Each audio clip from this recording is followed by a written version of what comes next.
Thank you. For formality's sake. Okay, welcome to the committee meeting of the Planning Committee, and it is the 22nd of November. First item of business is public participation session, but we have no members of the public present. So item 2A is apologies for absence. What do we have?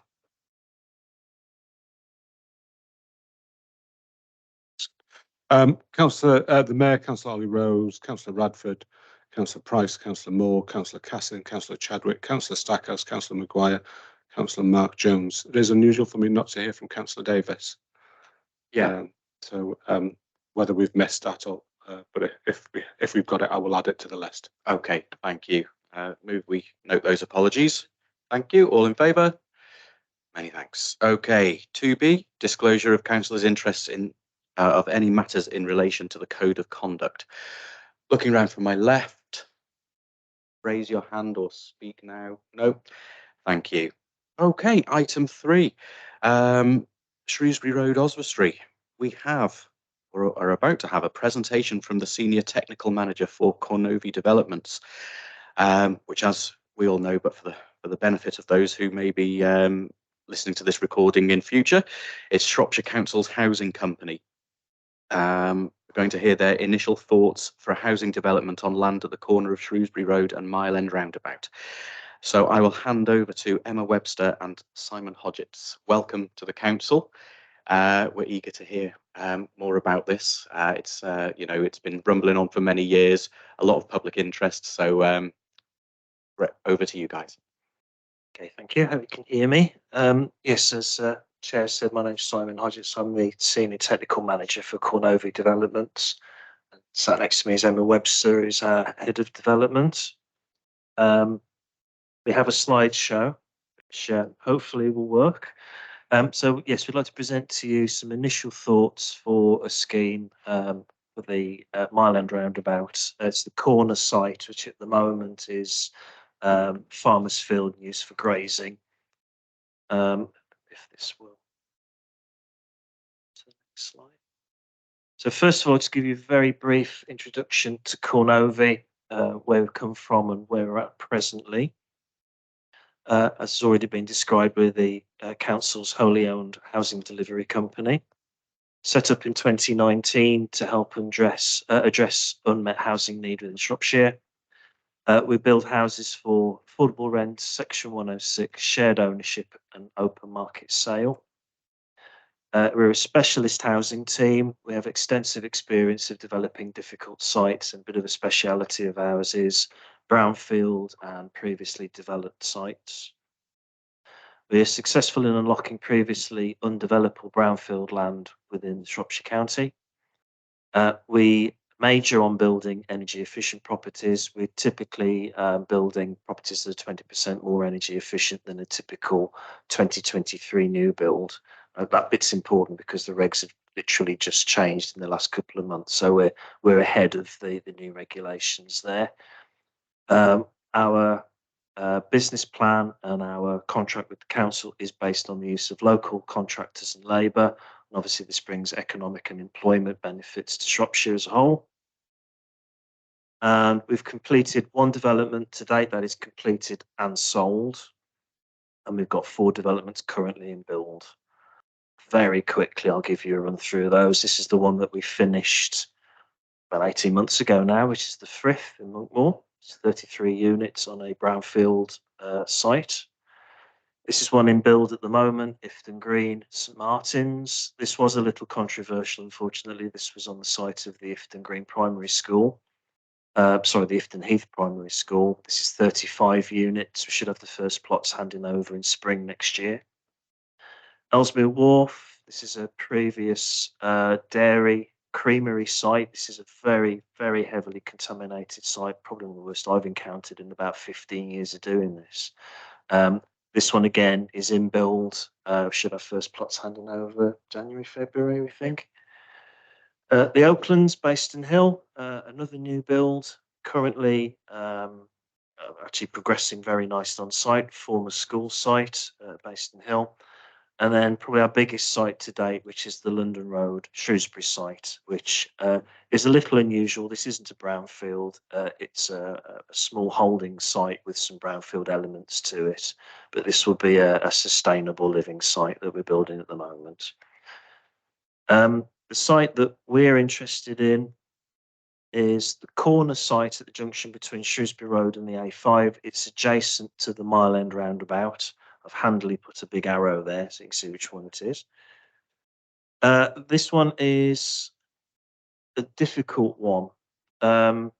It's site of former World War I and World War II prisoner of war camps. It's not extensive across the parcel we're interested in, but it does factor in the contaminated nature of the site. In more recent years, the site's been used for grazing land, but additional soil investigations and surveys that we've carried out have proven that it's extensively contaminated with asbestos. In effect, the buildings were demolished in the 60s. The farmer who was tenant on the land at the time crushed up what was left of the building and then ploughed it into the soil. So it's absolutely everywhere. Having said that, we've worked very hard with our colleagues within regulatory services within Shropshire Council, who I have a very good relationship with, and a lot of my background is engineering and sort of technical solutions for other house builders. So we've worked through a strategy for remediating the site, making it suitable to build on, which we have agreed in principle, but not formally. And from there, it's enabled us to form an indicative master plan for the site. So it will form part of the wider Oswestry Zoo. It will incorporate some links with the Oswestry Innovation Park. And I don't know if I have a cursor on here. I'll just point to it. So the Oswestry Innovation Park will be a footbridge link over the A5, obviously the reconfigured Mile End roundabout. And then surrounding is the proposed site by Pickstocks, which forms part of the wider housing offering. Obviously, the master plan shown there in colour is our indicative master plan. So at present, this is for costing purposes, financial viability. It's not what we're seeking to go into planning with at the moment, and I'll explain in a moment. The allocation for housing within the original approved local plan, please correct me if I'm wrong with this, was for 900 dwellings. The J. Ross and Pickstock site, which is greyed out, which our site butts up against at the moment, is up to 600 units. Obviously, there's a shortfall of housing allocation from that original allocated plan. We're proposing circa 95 units. And that's because there's a number of constraints on the site, which I'll go through. But it does mean that it should bring the total number of units up to around 700.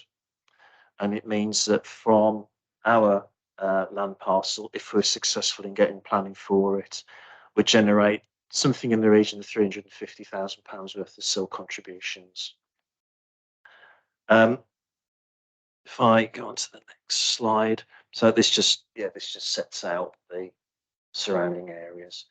One thing we have worked hard with, and we have been in talks with Pickstock and also with our colleagues in Highways, is permeability with the adjacent site and also with the roundabout.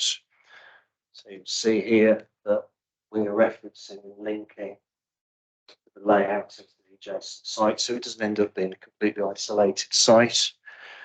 And then another key piece of work that we did with Highways England, so with our colleagues at WSP, is we've established a seeking permission for another highways access here.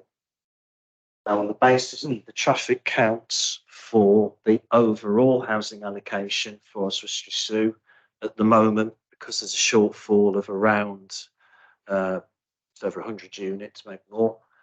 As it stands at the moment, Highways England and the transport assessment consultants are telling us that we won't overburden the Mile End roundabout with traffic movement, because obviously it's below the numbers of traffic movements that were originally modelled for the roundabout. So we're confident there that the highways and roads layout there will still be more than adequate to serve that development.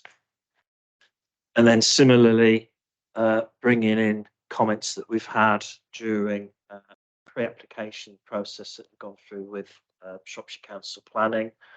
We're also mindful that the site does also unlock potential for pedestrian and cycle links to the OIP. So we've got a public open space element that we're proposing, footpath link through, also a cycle link as well. So again, it means that at the moment with this development, this piece of land here landlocks it, and somebody trying to access the OIP would have to literally walk all the way around. We'd be bringing permeability through the site. And again, that would be backed up with a travel plan and a transport strategy when it got to full planning. That's just my keys. Let's dispense with that one. I'll hand over to Emma, talk about the property mix and types. As you may know, we work very closely with the local authority through STAR, which will be the affordable housing element. The property will be a mix of open market sale, affordable rented properties, and social rented properties more likely, and shared ownership, which will all of the sites actually, even the open market sales, we restrict them to local need for a certain period of time, so that we give effectively first dibs to people in the local vicinity, and then across Shropshire and out to the market from there. The affordable element will be offering 20%, which is 10% over and above the policy client threshold, with 70% being 70% being of that 20%. Sorry, I've just noticed the discrepancy. 70% will be affordable rented, 30% will be shared ownership. There'll be a mix of bungalows, 2, 3 and 4 bed houses, 2 bed apartments, as you can see. So a nice mix across all tenures, as far as we can.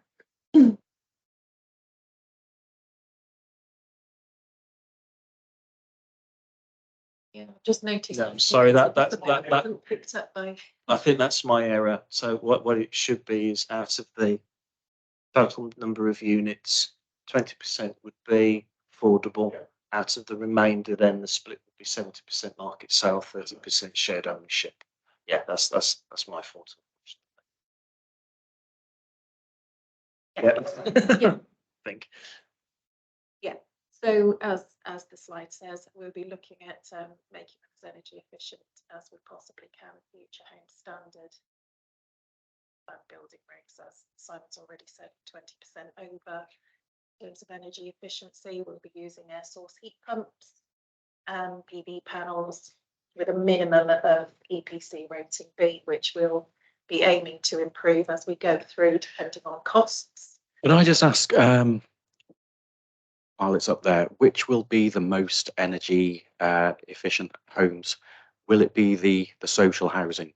Because, you know, in terms of running costs and keeping those bills down for the people who need it most, you know, to my logic says those should be the priority for the energy efficiency. So far, on all of our developments, we've been tenure blind in terms of certainly the building fabric is identical, so there's no distinction. They'll get the same amount of PV, they'll get the same air source heat pump system, so there should be no difference. Okay. The only units that may differ, and we found this on our London Road scheme, would be the apartments, simply because of the logistics of trying to get all of the various air source heat pump condensers sited. What we've actually done on London Road is we've gone for electric panel heating and PV. So it's a slightly lower EPC rating, still the same building efficiency, but a slightly different heating strategy. And it's simply because of the logistics of trying to actually physically fit the kit.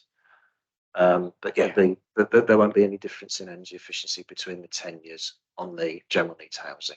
Great. Okay, thanks. Sorry to interrupt. Slide. The other thing as well that again is part of our sort of standing orders with Shropshire Council is that all of the properties will meet the nationally described space standards, and they'll also meet approved document Part M42, which in old money is there or thereabouts lifetime home standard, so they'll be accessible and adaptable. So next steps for us, at present we're compiling drawings and reports to enable us to make an outline planning application. So as I said right at the outset, at the moment we're only making an application for access and for the remediation strategy. The access one is the key one, because what we want to ensure is that although we're showing permeability with the adjacent Pickstock site, we've also got our own independent access, Shrewsbury Road. So we're looking to try and get that in ideally this side of Christmas, but I think realistically it will be registered in January 2024. Obviously we're presenting to you now. Obviously you'll be consulted when that application goes in as well. And then, Sorry, sorry, I'm not familiar with the term remediation strategy. apologies. So this is how we effectively will deal with the asbestos contamination. Yeah. The outline strategy we've agreed so far with regulatory services basically involves capping the existing soil with a layer of stone, and then it's quite a significant capping layer of soil. And then once that's in place and it's certified as being in place, it's been installed and laid properly, that then allow us to develop the site further and build on it. Out of interest, is there any, are people being kept away from the site currently, or is there potentially a bit of a public health hazard there? It's not a public health hazard. The concentrations in the soil are low, and certainly it's been farmed and grazed for some time. However, the concentration in the soil is high enough to prevent us from being able to build on it. So no, it's not like there's a big pile of asbestos sheet dumped in the corner. You'd have to dig into the soil, and you'd have to expose and disturb asbestos fibres in the soil to have any health risk from it. Thank you. So yes, it's a good question to raise there.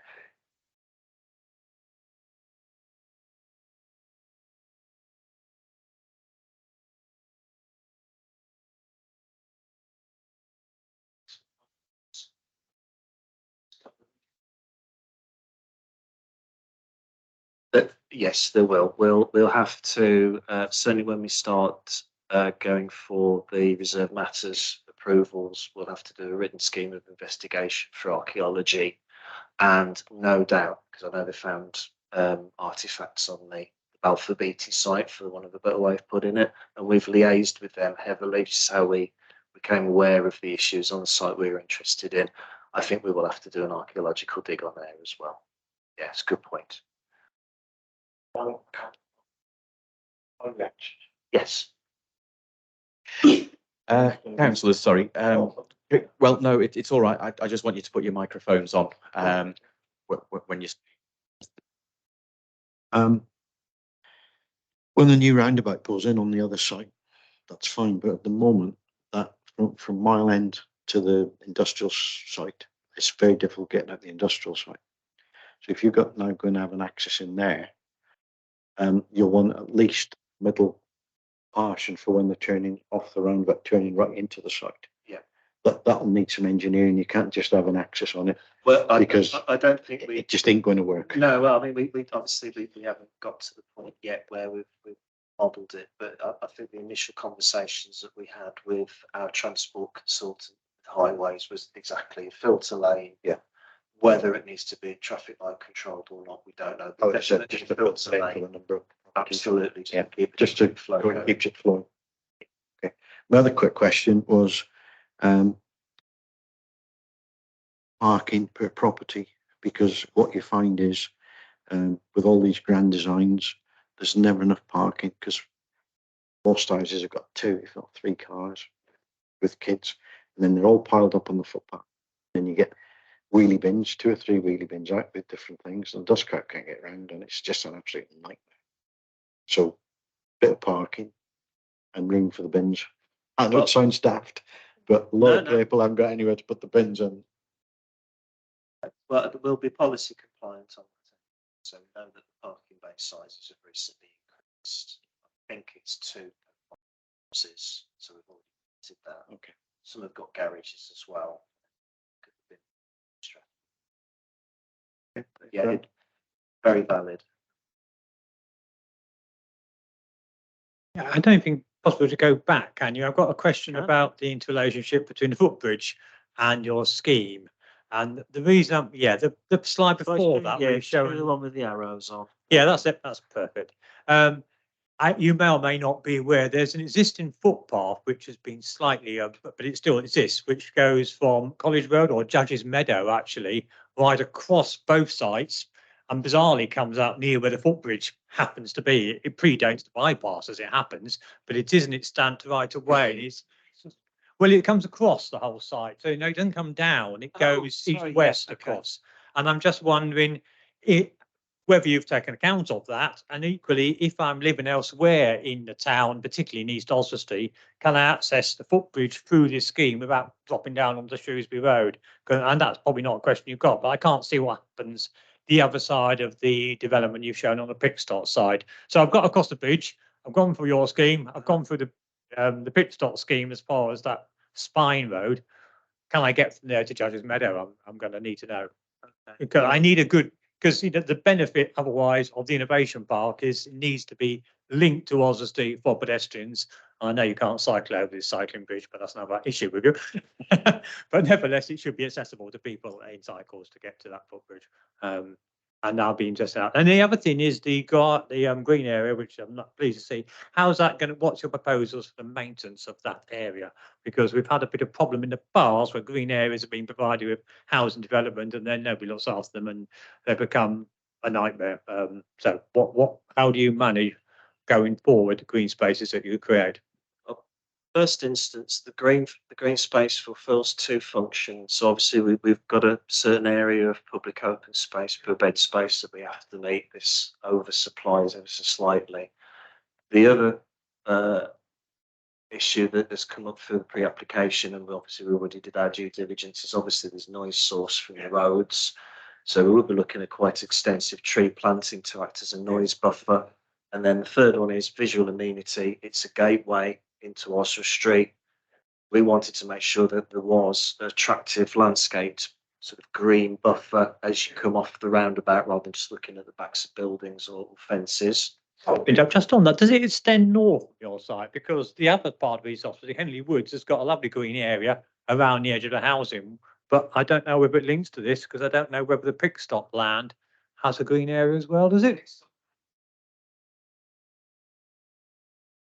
So it would extend north. Well, that'd be great.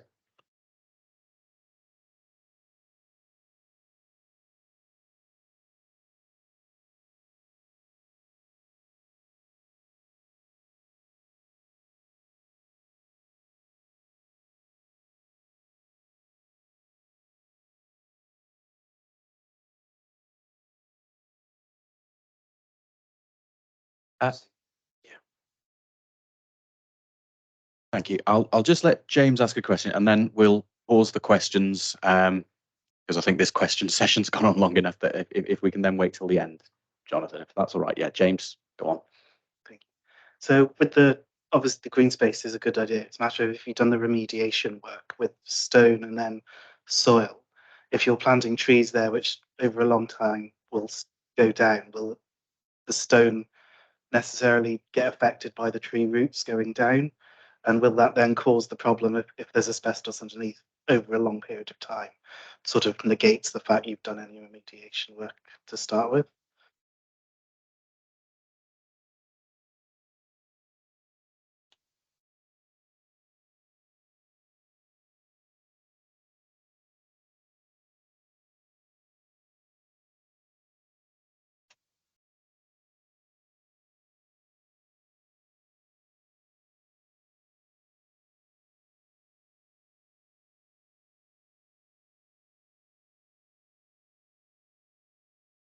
Some areas that benefits it, heavily soil contamination. concentrate on soil. So.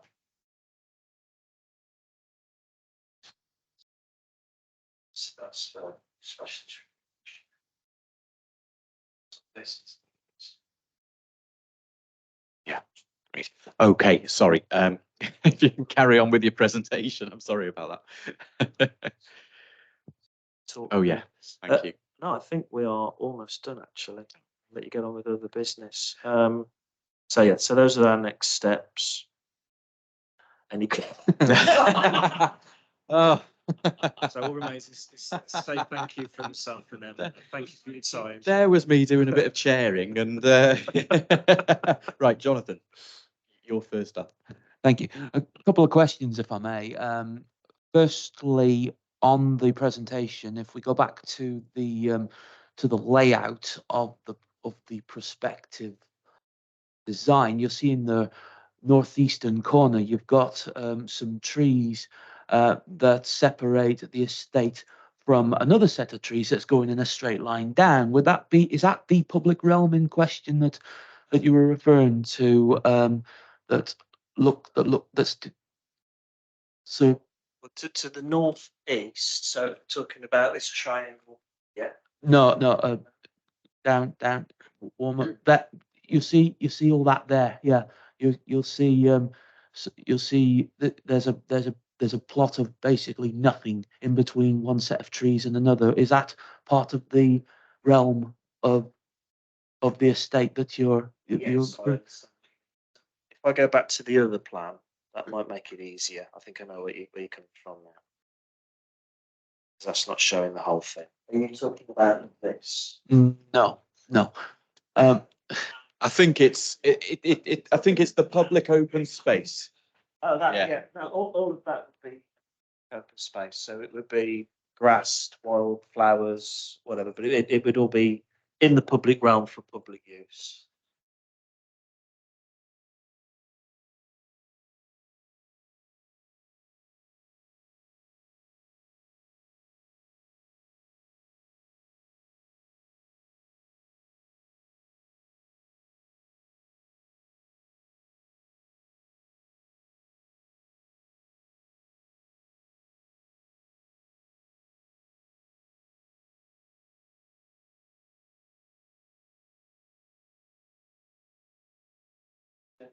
Potentially, or something.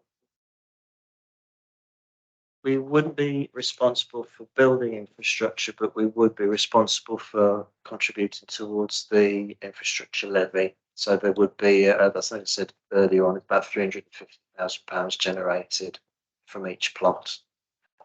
What we haven't though rooted out yet is, given the size of the development and the size of the public open space, we may be required to put a play area in as part of that, probably in the. That's a bit more detail than we've gone into to date. Yeah. Aaron. Yeah, sure. It's just a question regarding access to public transport as a key priority for the council, and one that they've talked about on the other sites there. It's quite a distance from town, particularly for school children accessing the marshes, for example. So we are trying to campaign for that. That part of town isn't served by public transport at the moment. So as part of your transport strategy, it'd be useful if that referenced it or picked it up, because it is key to that part of town.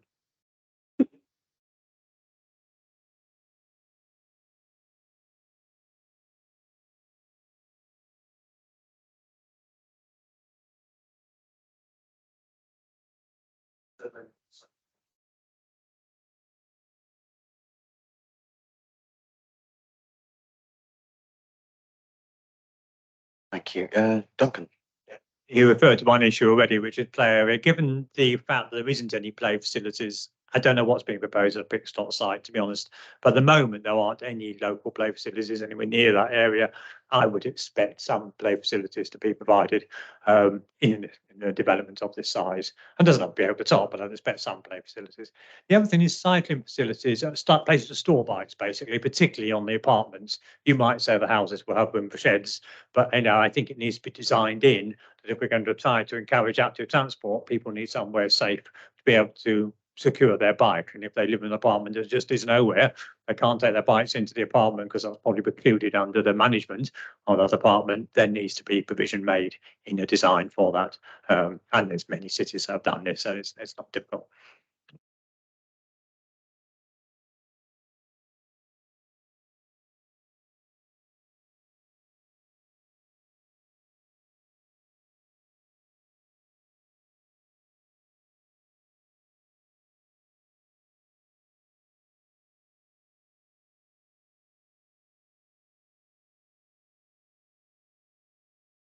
And related to that, will there be any provision for EV charging points? Yeah.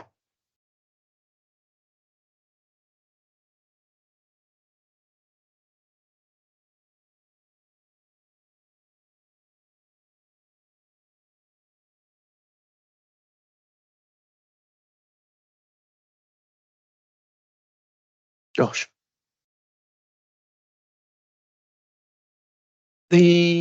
If you say that it's a mix of all different sizes of houses, and we can see the apartments at the bottom right, I guess. Is it a sort of even mix of the houses, or are there sort of 3 2-bed houses and 25 4-bed houses?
Any more questions? Well, pardon? I think yes. I think we do. I mean, we'll look forward to the plans coming through, and hopefully the council can support what you're trying to do. It does seem to be a brilliant little scheme, and hopefully it will kickstart the rest of it, because people are asking what's going on at Mile End. Constantly the innovation park is getting closer, and people are saying what's happening about the housing. When's that happening? So really grateful for you both coming to see us tonight. Frank, sorry, have you got one more? Yeah, no, I'd just like to say thanks very much. Sorry, Yeah. apologies, I was a little bit late. But I think to have somebody in, Yeah. show us a plan and talk through it. Yeah. When it comes to planning, a lot of questions have been answered. Yeah. We've suggested a few things, and I think that's the way forward. When you get a site where it just comes straight through for planning that nobody's been bothered to say anything about, I think then everybody's singing, what about this, what about what? Yeah. But I think so. Thank you very much for your time. Yeah, it's been well worth it. A lot of times the objections are because of a lack of information, because we haven't had a chance to ask questions and find out. So it's been really useful. So I hope you've enjoyed the trip. Thank you very much. But safe journey home. Feel free to hang around, but I don't think the rest of the meeting would be particularly interesting for you. Many thanks. Good luck with it.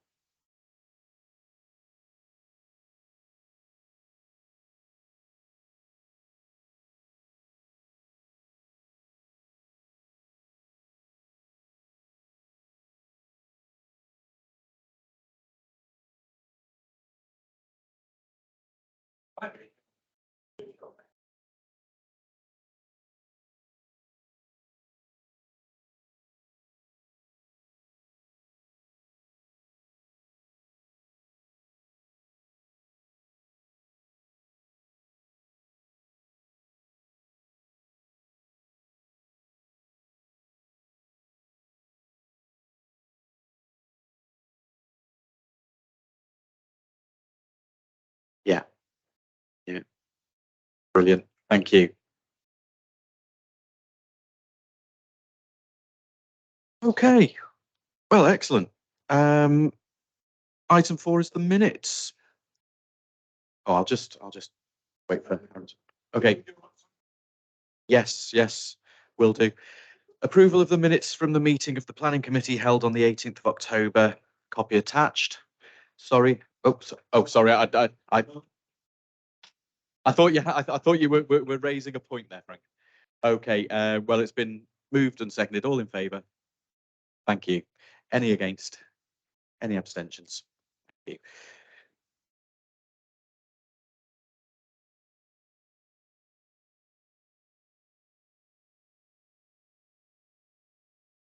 I'll initial the others following the meeting. Right, we move swiftly onto the planning applications. The first one is 230446 FUL 32 Lanforder Mead, Oswestry, an extension to a gable end of bungalow.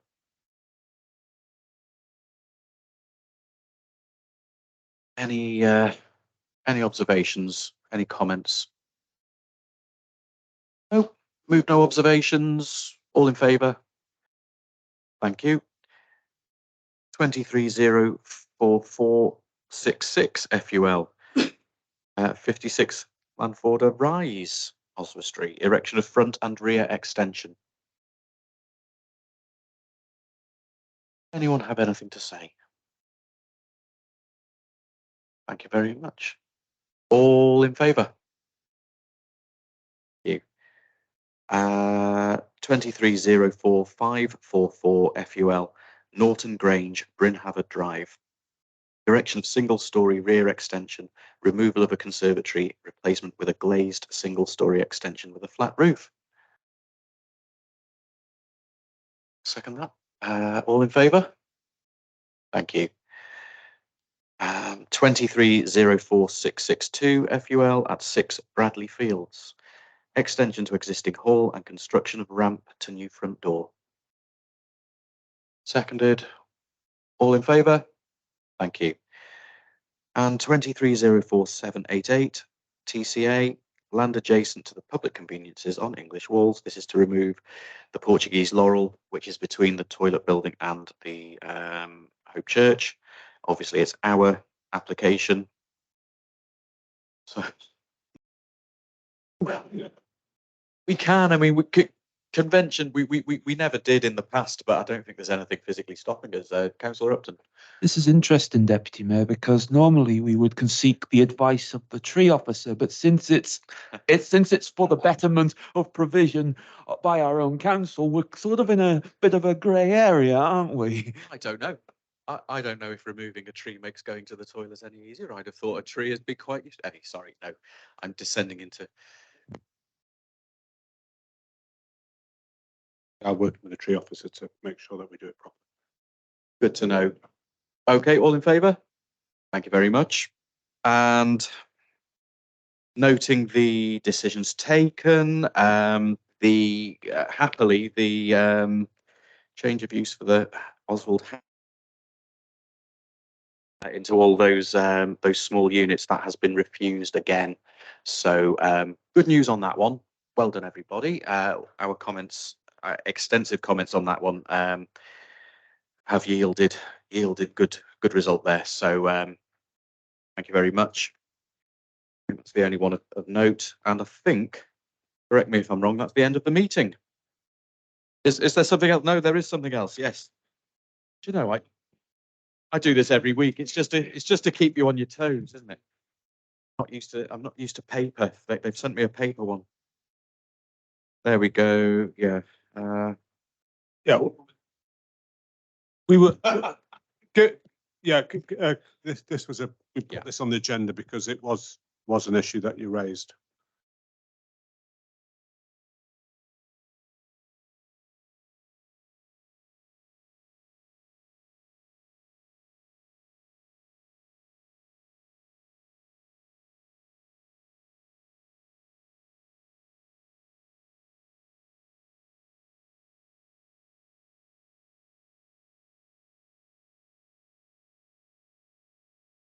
Decision's already been made actually by officers. I mean, I have consulted, the 2 officer has explained this to me at length because I challenged them on it, to be perfectly honest. I think it's worth just explaining it to the committee so they understand what I understand. Trees grow by the basis of the factors. When the wind blows the trees, the roots feel it and the roots go out to stabilise. If there's a large wall on one side, the roots hit the wall and say, don't need to go further. That's all very stable. So if that wall starts to need replacement or has to be, then there's a real risk the tree will fall over because the roots are not symmetrical. The roots would not have grown on the side where the tree is, on the wall is, sorry, and the wall is showing signs of cracking. So from an engineering perspective, that wall will fail. So it's very, that in itself is a problem, and then it's got a fungal infection as well. I did ask, well, can't we prune the tree? But I'm told this particular type of tree does not take kindly to pruning, and it will be severely affected by a severe prune, notwithstanding that pruning would then not resolve the problems of the wall. So it is very regretful, in my opinion, because this is a landmark tree, actually, and anybody who knows the site will know that this is, you know, a tree held in high regard by people who live in the area, but it does seem unavoidable. I did ask for it to go to committee, but it was too late by then. An officer has made a decision on it, and yes, it will be felled. Thank you for that information. Yeah, Councillor Upton. Thank you, Mr. Deputy Mayor. I tried to download the report earlier, but couldn't, so I'm going to ask the question of, has any commitment been made by the owners to plant a replacement tree Yes. somewhere on this? Oh, good, because that way we could probably offset it against our many trees we're planting.